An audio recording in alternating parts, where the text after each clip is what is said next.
ရှည်တုန်းကညံအမျော်မြင်ကြီးတဲ့အဖိုးအိုတူရှိတဲ့ကွယ်ဒီအဖိုးအိုစီမှာနီလန်းတွေအကြံဉာဏ်တွေလာတောင်းကြတဲ့သူတွေလည်းအလွန်များတဲ့ကွယ်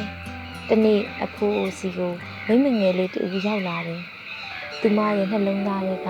နာကျင်နေတဲ့ဝေဒနာတွေကိုဘယ်လိုကုသရမလဲလို့နေပါတယ်အဖိုးအိုကသူပြိုးထောင်ဆိုင်ပြိုးထားတဲ့တန်ဥယျာဉ်တွေကိုခေါ်သွားပြီးထိုင်ခိုင်းလိုက်တယ်အဖိုးအိုကကဲညီမလေးဘလို့ခံစားနေရလဲဘာဒုက္ခရောက်နေတာလဲလို့မေးလိုက်ပါတယ်မိမငယ်လေးကမျက်ရည်တွေဝဲလာပြီးအဖိုးရဲ့သမီးအယံဝမ်းနဲ့ကြည်ကွဲနေရပါတယ်အယံချရတဲ့တစုံတစ်ယောက်ကိုဆုံးရှုံးလိုက်ရလို့ပါဘလို့မှဖြေမစေနိုင်ဘူးဖြစ်နေတယ်အချိန်တိုင်းနာကျင်တာရင်ထဲကိုနစ်နေတာပဲလို့ပြောလိုက်ပါတယ်သမီးရဲ့ရင်ကိုပူလောင်စေတဲ့အရာတွေမရှိချင်တော့ဘူးစိတ်အေးချမ်းမှုကိုလိုချင်တယ်ဘယ်လိုလုပ်ရပါမလဲအဖိုးရဲ့လို့မေးလိုက်ပါတယ်အဖိုးအိုကတေချာလေးနားထောင်ပြီးမေတ္တာကရုဏာအပြည့်နဲ့မိမငယ်လေးကိုလှမ်းကြည့်လိုက်ပါတယ်ပြီးတော့အနီးနားမှာရှိတဲ့ပန်းလေးတစ်ပွင့်ကိုခူးပြီးဒါပါလဲလို့မေးပါတယ်မိမငယ်လေးကအရန်ကိုလှပတဲ့ပန်းပွင့်လေးပါလို့ဖြေလိုက်ပါတယ်ဟုတ်တယ်အရန်လှတဲ့ပန်းလေးတစ်ပွင့်ပဲ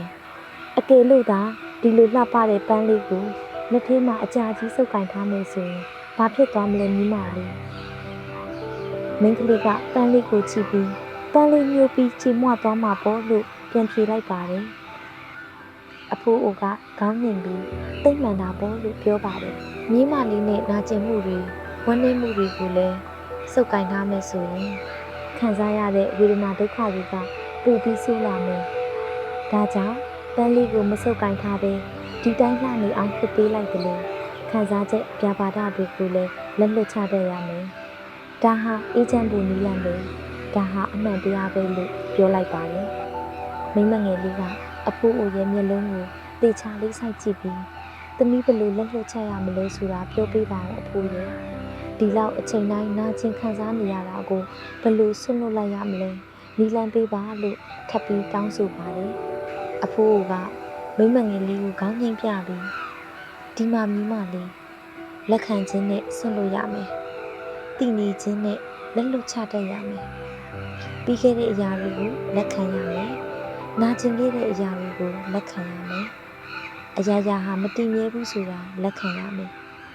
အတိတ်ကိုသွားပြီးပြန်ပြင်လို့မရဘူးဆိုတာနားလည်ရမယ်အတိတ်ကြောင့်အခုရနေတဲ့တမှုရှိတဲ့အချိန်တွေကိုအဆုံးရှုံးမခံပါနဲ့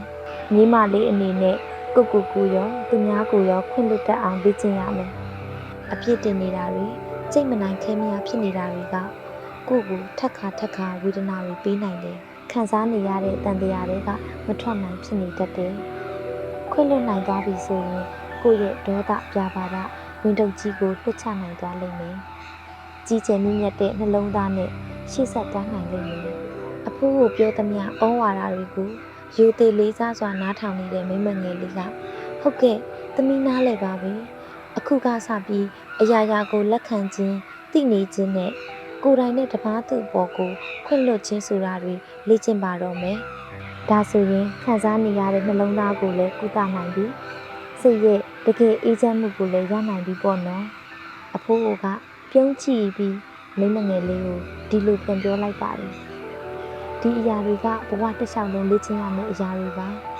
နေ့ရက်တစ်နေ့ချင်းစီတိုင်းမှာလက်လွတ်စရာရှိတာတွေကိုလက်လွတ်ချတတ်ရမယ်ခွင့်လွတ်စရာရှိတာတွေကိုခွင့်လွတ်နိုင်ရမယ်